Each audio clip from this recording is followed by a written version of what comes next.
தாய்நாட்டிற்காக நம் நாட்டின் எல்லைகளில் பல்வேறு கடினமான சூழ்நிலைகள் நாட்டின் இறையாண்மையை பாதுகாப்பு நோக்குடன் தன்னலமற்ற சேவைகள் செய்து வரும் நமது முன்னாள் படைவீரர்கள் நலனிற்காக இந்த அரசு பல்வேறு முயற்சிகளை மேற்கொண்டு வருகிறது.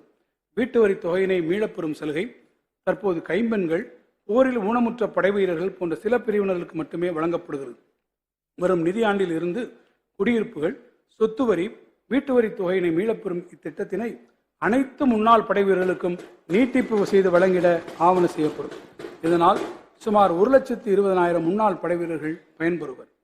மாநிலத்தில் உள்ள தெரிவு முகமைகளான தமிழ்நாடு அரசு பணியாளர் தேர்வாணையம், ஆசிரியர் தேர்வு வாரியம், மருத்துவ பணியாளர் தேர்வு வாரியம், தமிழ்நாடு சீருடை பணியாளர் தேர்வு வாரியம் ஆகியவற்றின் மூலம் கடந்த 3 ஆண்டுகளில் வெவ்வேறு அரசு துறையில் உள்ள காலி பணியிடங்களுக்காக இதுவரை 27,858 அரசு பணியாளர்கள் தேர்வு செய்யப்பட்டுள்ளனர்.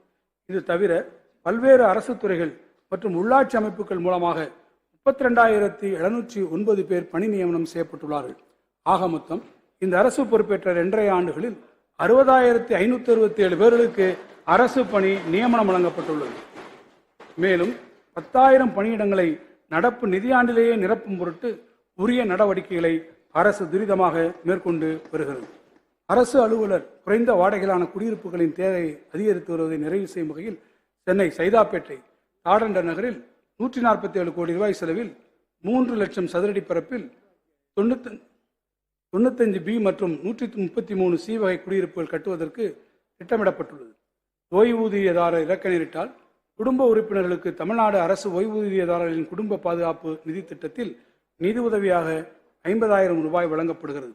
23-24 ஆண்டில் 31/1/2024 வரை 19,134 ஓய்வூதியதாரர் குடும்ப உறுப்பினர்களுக்கு 96 கோடி ரூபாய் நிதி உதவி வழங்கப்பட்டுள்ளது.